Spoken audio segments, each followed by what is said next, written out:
Aloha and welcome to A Course in Miracles, Workbook for Students, Lesson 26. My attack thoughts are attacking my invulnerability. But before we go to 26, I want to go back and look at Lesson 25 and just read this first paragraph again. Purpose is meaning. Today's idea explains, or I do not know what anything is for. That idea explains why nothing you see means anything. You do not know what it is for. Therefore, it's meaningless to you. And pay attention to this next sentence, because it's going to tell us what everything is for. Everything is for your own best interest. That's what it's for. That is its purpose. And that is what it means. And I was thinking about that this morning, and it reminded me of that phrase in the Bible that says, all things work together for good. So basically that's kind of what it's saying, that we don't know what things are for, but if we did, we would see that everything is working out for our own best interest. That's what it's for. That is its purpose. And that is what it means. That really kind of encouraged me, so I just wanted to pass it along to you. So let's go to Lesson 26. My attack thoughts are attacking my invulnerability. It is surely obvious that if you can be attacked, you are not invulnerable. You see attack as a real threat, and that is because you believe that you can really attack. And what would have effects through you must also have effects on you. It is this law that will ultimately save you, but you are misusing it now. You must therefore learn how it can be used for your own best interest rather than against them. So this is a law that says what would have effects through you must also have effects on you. And it said we believe that we can be attacked because we feel like we can attack others. So therefore we feel like we can be attacked. Basically what it's saying. Because your attack thoughts will be projected, you will fear attack. So that's a given. Our attack thoughts will be projected. And so we will fear attack coming back on us. And if you fear attack, you must believe that you are not invulnerable.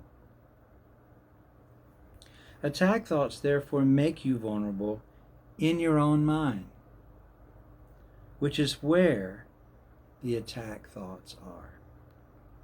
Attack thoughts and invulnerability cannot be accepted together. They're mutually exclusive. They contradict each other. The idea for today introduces the thought that you always attack yourself first. And this is an idea that will come up again and again in the text, and we'll see it again in the workbook. You always attack yourself first. If attack thoughts must entail the belief that you are vulnerable, their effect is to weaken you in your own eyes. Thus, they have attacked your perception of yourself. And because you believe in them, you can no longer believe in yourself. A false image of yourself has come to take the place of what you are. So basically it's saying if you believe you can attack, then you can believe or also believe that you can be attacked. And so this false image of yourself as being vulnerable has taken the place of who you really are, keeping you and me from knowing our true self. So practice with today's idea will help you to understand that vulnerability or invulnerability is the result of your own thoughts. And now this next phrase says nothing except your thoughts can attack you.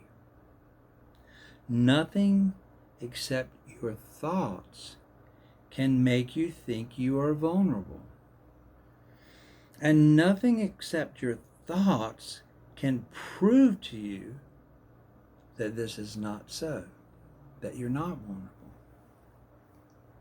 So that's why the course is a course in mind training, because it's our thoughts that need to really be examined and changed. And it says only our thoughts can prove to us that we are really invulnerable. So, how does that happen? Well, you change your thoughts, and then you see it's self-evidence. So, 6 practice periods are required in applying today's idea. A full 2 minutes should be attempted for each of them. Now, we've been doing it 1 minute. Today, we're going to do it 2 minutes if you can. Although the time may be reduced to a minute if the discomfort is too great, but don't reduce it further. The practice period should begin with repeating the idea for today, which is my attack thoughts, or attacking my invulnerability, then closing your eyes and reviewing the unresolved questions whose outcomes are causing you concern.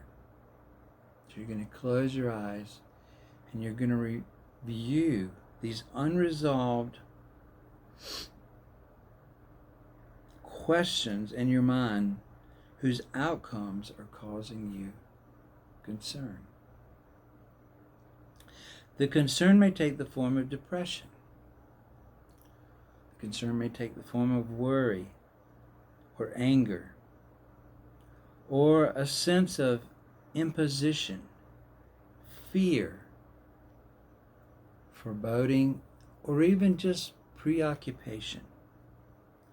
Any problems as yet unsettled that tends to reoccur in your thought during the day is a suitable subject. You will not be able to use very many for any one practice period because they're only 2 minutes. But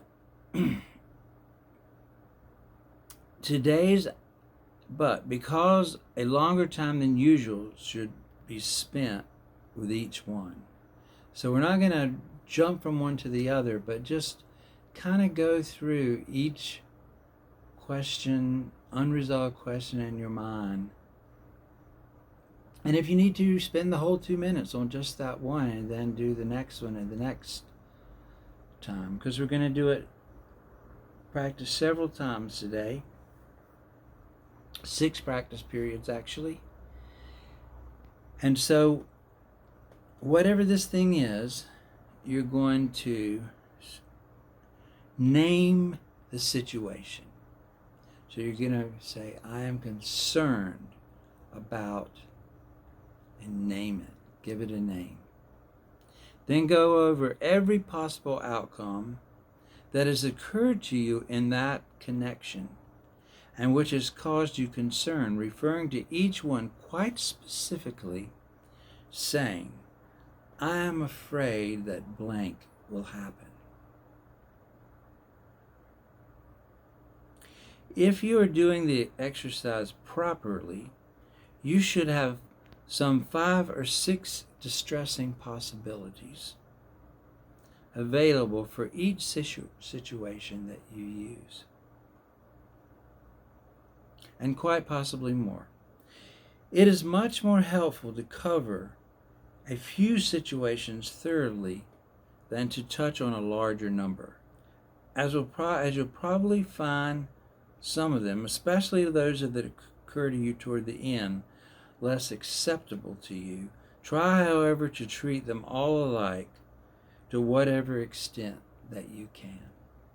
And I think you'll notice that's kind of been a reoccurring theme, that we're treating whatever comes into our mind, whatever we see with our eyes, we're treating them equally.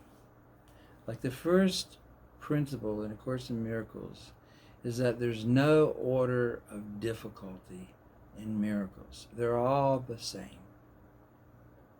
So that's a huge truth. I mean, perception is based on the idea of differences and comparisons. But in reality, there really isn't big and small. They're all the same. And so that we're trying to get ourselves into that frame of reference instead of judging things as being, oh, this is a big problem, this is a little problem. If it upsets you, if it's a question in your mind, whether it's a big one or a little one, they're all suitable and should be given equal attention, is what it's trying to say. So, try, however, to treat them all alike to whatever extent you can. After you have named each outcome of which you are afraid, tell yourself, that thought is an attack upon myself. Conclude each practice period by repeating today's idea to yourself once more. My attack thoughts are attacking my invulnerability. So that's today's lesson. Lesson 26. My attack thoughts are attacking my invulnerability. 6 times, about 2 minutes apiece. So have a great day. Aloha, and I will see you tomorrow.